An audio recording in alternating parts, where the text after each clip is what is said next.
कल्याणपुर में मनोज यादव को 0.5% का एज दे रहे थे, तो मैंने कहा था कि भाई वो इस एज का कोई मतलब नहीं है, कुछ भी हो सकता है। बोला था कि यहाँ पर देवा गुप्ता चुनाव जीत सकते हैं। रामपुकार सिन्हा चुनाव में कैंपेनिंग में थे, प्रचार में थे, और उनका दावा भी था कि लगभग मतलब 80% प्लस कुशवाहा समाज जो है भाजपा को वोट देने जा रहा है, और ये बात सही भी हो गई।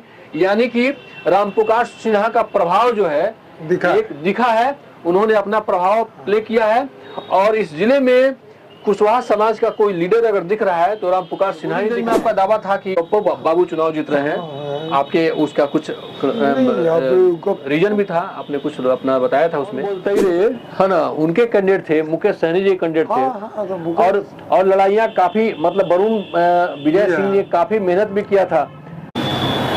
नमस्कार, मैं सागर सुरेश, आप देख रहे हैं बॉर्डर न्यूज मिरर।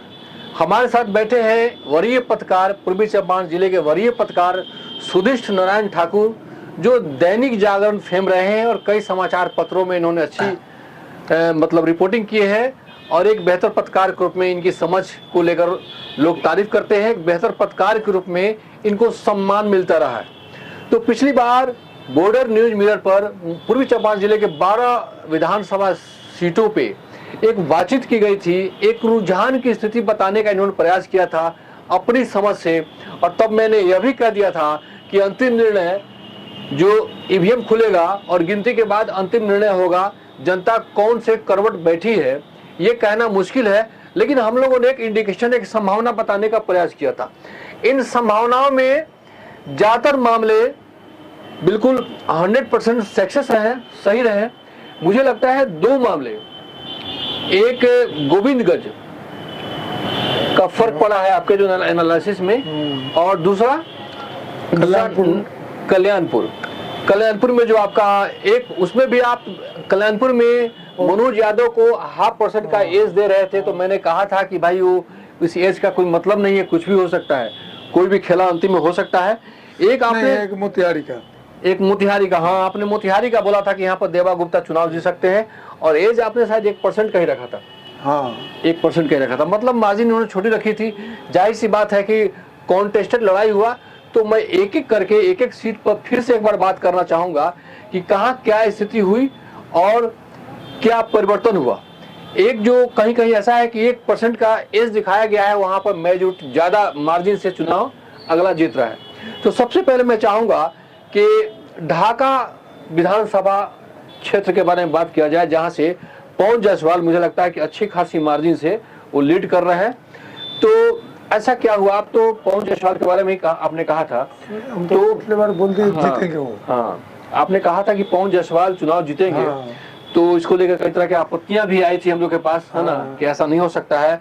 कुशवाहा वोटों के बारे में बताया जा रहा था, कुशवाहा वोट जो है 50-50 हो गया है, जबकि वहां कुशवाहा वोट जो है मेजोरिटी में चला गया है भाजपा में, ये आपने भी बताया था, और जो सूचनाएं आ रही थी बाद में आ रही थी। तो रामपुकार सिन्हा वहां पे हैं। 2015 में उन्होंने चुनाव लड़ा था, 22,000 वोट लाया था, और तब कुशवाहा समाज की तमाम वोट चला गया था उनके पास। 2020 में रामपुकार सिन्हा जी जो हैं वो चले आए थे, मतलब वो ये 10,000 वोट मात्र ले पाए थे, बाकी वोट उनको चला गया था पवन जायसवाल जी में, तो पवन जायसवाल जी चुनाव जीत गए। यानी कि वहां पे जो है ये जो कुशवाहा वोट है बड़ा मतलब पाइवोटर रोल प्ले किया है, बड़ा इंपॉर्टेंट रोल प्ले किया है इस चुनाव में। उसी वोट के बारे में गलतफहमी थी, और तीसरी गलतफहमी जो है मुझे ये लगता है कि जो एलबी प्रसाद के बारे में आपका अनुमान था, एलबी प्रसाद जो है जो लगता था इतना वोट लाएंगे, उतना वोट नहीं ला पाए। बहुत कम वोट से रहेगा, मात्र 3-4 हजार गए, जिन पर उम्मीद थी कि यानी कि तेली समाज का वोट जितना मात्रा में जाने की संभावना था, बेस्ट मानिए, तो वो वोट नहीं गया, पवन जायसवाल के पास चला गया। लोगों ने पवन जायसवाल को पर भरोसा करने का प्रयास किया, और इस बार जो है लगातार रामपुकार सिन्हा चुनाव में कैंपेनिंग में थे, प्रचार में थे, और उनका दावा भी था कि लगभग मतलब 80% प्लस कुशवाहा समाज जो है भाजपा को वोट देने जा रहा है, और ये बात सही भी हो गई। यानी कि रामपुकार सिन्हा का प्रभाव जो है दिखा है, उन्होंने अपना प्रभाव प्ले किया है, और इस जिले में कुशवाहा समाज का कोई लीडर अगर दिख रहा है तो रामपुकार सिन्हा ही दिख रहे हैं, जिन पर अभी भी कुशवाहा समाज की पकड़ है। एकदम सही कह रहे हैं, यही स्थिति वहाँ दिखी। हाँ, अभी हाल में कुछ दिन पहले तक ये सुभाष कुशवाहा तुर्कौलिया के हाँ अपने जाति के नेता बनने का प्रयास, लेकिन अब लग रहा है कि उनको पीछे छोड़कर रामपुकार सिन्हा आगे निकल गए। 2020 में जिस तरीके से रामपुकार सिन्हा 10,000 वोट पे आ गए हाँ। और जिस तरीके से इस बार टिकट नहीं मिला, तो ऐसा लगा था कि रामपुकार सिन्हा मैदान से खत्म हो गए, लेकिन नहीं, मैदान में है वो। और टाइगर रिटर्न जिसको कहा जाता है, इस तरीके से कुशवाहा समाज में उनकी अपनी पकड़ दिखी है। अब पकड़ दिखी और वही कुशवाहा समाज जो है जीत का कारण बना। इतना बड़ा मार्जिन, बहुत बड़ा मार्जिन होता है, इतना बड़ा मार्जिन का उम्मीद नहीं था। एक कारण वो महिला वोट भी रहा है। हाँ, सभी जाति का। हाँ, वो तो है, सभी जाति का महिला वोट जो है वो रहा है। AIM वाले जो है राणा रणजीत सिंह कोई इफेक्ट नहीं कर पाए वहाँ पर, नहीं, कहीं नहीं। राजपूत वोटर्स भी बढ़िया संख्या में जो है भाजपा को वहाँ वोट दिया। ठीक है, ये स्थिति रही। अब हम लोग आते हैं गोविंदगंज में। गोविंदगंज में आपका दावा था कि ये गोप्पू बाबू चुनाव जीत रहे हैं। आपके उसका कुछ रीजन भी था, आपने कुछ अपना बताया था उसमें। तो क्या कारण बन सकता है वहाँ पर, किस कारण से गप्पू बाबू चुनाव लूज कर गए? उसमें पहली बात हुई कि कहाँ गलती हुई आपके एनालिसिस में? हम बता रहे हैं आपको। हम लोग जिस चीज को लेकर चल रहे थे, सुनील मणि का दावा कि मेरी थाली छीनी गई है, हम दूसरे को खाने नहीं देंगे। तो सुनील मणि अपने समर्थकों को यह समझाने में कामयाब नहीं रहा कि भाई हमारा थाली छीना गया है, हमारी थाली भाई मैंने छीनने वाले को हम जितने नहीं देंगे। ठीक है। दूसरी तरफ कृष्णकांत मिश्रा जो थे जन स्वराज के, उन पर भी लोगों ने भरोसा नहीं किया। और तीसरी बात जो हुई, ब्राह्मण वोट नहीं बटी, भूमिहार भी टूट गया। जंगल राज कहीं रिटर्न नहीं हो जाए, इससे भूमिहार टूट भी गया। ठीक है। और एक बात कहे थे राजेंद्र तिवारी, गोविंदगंज मतलब गोविंदगंज, तो उस बात को लोग सीरियस नहीं लिया। मतलब मिला जुला के यही है कि नीतीश कुमार का जो करंट है, इसका असर हर जगह हुआ है। और इसी जो है उसी तरीके से महिलाओं का वोट 10,000 वाला वोट इशारा प्लस किया है। और उसके बाद से जो है समीकरण उल्टा पुल्टा हो गया है ना, जो आपका महिलाओं का वोट तो हर कंस्टिट्यूंसी में काम किया है। चलिए, दूसरी बात यह है कि कल्याणपुर में भी 10,000 के आसपास सूचना मिल रही है कि सचिंदर बाबू आगे हैं। ठीक है, तो वहाँ आपने कहा था कि मात्र 0.5% का एज आपने दिया था मनोज यादव जी का। इतना बड़ा फर्क कैसे हो गया? नहीं, जैसे था कि सुबोध यादव तो चुनाव लड़ रहे थे, अशोक यादव, हाँ, तो 300-400 वोट मिला और वही ना बोल रहे हैं। और सहनी थे, हाँ, मंतोष सहनी जनसुराज वाले, वो भी 2000 के आसपास सिमट कर आ गए। सहनी वोट भाजपा की तरफ डाइवर्ट हो गया है। अच्छा, अब किन कारणों से हुआ मैं नहीं बोल सकता हूँ। ठीक है। और यादव भी अशोक यादव पर ट्रस्ट नहीं किया। अशोक यादव पे उम्मीद की जा रही थी कि 5,000 वोट लेके आएंगे, लेकिन 300-400 वोट ही ला के रह गए। 500 भी वोट उनको नहीं हुआ। और चांद मियां जो है, जो 6300 वोट लाए थे पिछली बार, वो भी रह गए 1700-1800 वोट पे। लेकिन सचिंद्र जी के लिए हो गया कि उनके कास्ट के लोग एकजुट रहे। हाँ, भूमिहार जाति एकजुट रही। ठीक है। प्लस एनडीए का जो वोट इंटैक्ट रहा, वो उसमें टूट नहीं हो पाई। ठीक है। कुशवाहा भी आ गए और बाकी सब वोट सब एक साथ हो गया। हाँ। उसको तोड़ने में विफल रहे मनुष्य। अच्छा, वो वीडियो जो वायरल हुआ था, ऑडियो वायरल हुआ था, ये इसको लोगों ने बहुत मतलब नहीं गंभीरता से नहीं लिया। मतलब ये समाज के सामान्य बात इन चीजों को मानी जाए। अब लग रहा है कि ये बात तो पचाने लायक होगी। मतलब ऐसी चीजों को पचाया जा सकता है, इग्नोर किया जा सकता है, जैसा वहाँ के समाज ने किया, जैसा वहाँ के वोटर लोगों ने किया, जहाँ के लोगों ने किया। ठीक है, तो चलिए, मतलब वहाँ से चुनाव जो है सचिंदर बाबू जीत रहे हैं। वहाँ क्या हुआ स्पेशली जो है, जो काफी हॉट सीट रहा बगल में केसरिया काफी इंटरेस्टिंग सीट रहा। बहुत तरह की बातें हुई वहाँ पर, कई तरह के आरोप प्रत्यारोप भी लगे।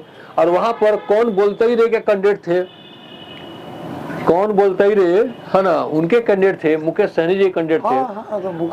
और लड़ाइयाँ काफी, मतलब वरुण विजय सिंह ने काफी मेहनत भी किया था और काफी काम भी इन लोगों ने किया था, सामाजिक स्तर पर काम करने का प्रयास किया था, मेडिकल कैंप, बहुत तरह की चीजें वहाँ पे जो है करने का इन लोगों ने प्रयास किया था। तो इसका कोई इफेक्ट वहाँ पर नहीं हो पाया, लेकिन लड़ाई तो हुई, मार्जिन तभी मार्जिन बहुत बड़ा मार्जिन कहा जाएगा, जैसा कि आपने कहा था अपने एनालिसिस में कि बड़ी मार्जिन रहेगी, 5% का आपने शायद एज दिया था, कुछ बड़ा एज दिया था। इसलिए दिए थे कि वहाँ जो जो कैंडिडेट लड़ रहे थे,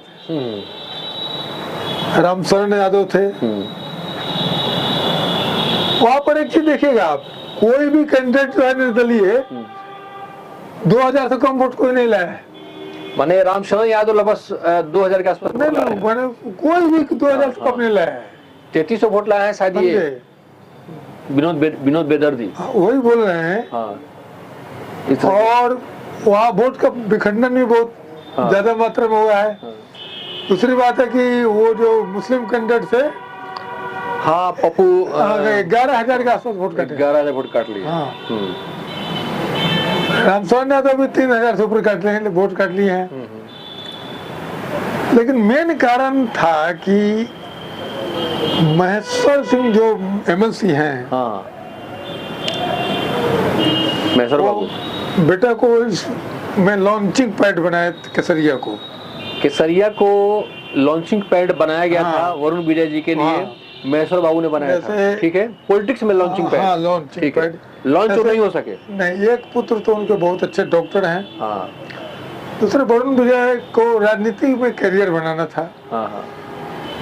तो उनके लिए केसरिया चुना गया। लेकिन महेश्वर बाबू तो माने मजे हुए राजनीतिक खिलाड़ी है, मतलब उनका कहाँ मिस्टेक हुआ? हाँ, तो महेश्वर बाबू के साथ हो गया दिक्कत ये कि कुछ उनके भावावेश में कहिए, एक दो उनका ऑडियो वायरल हो गया।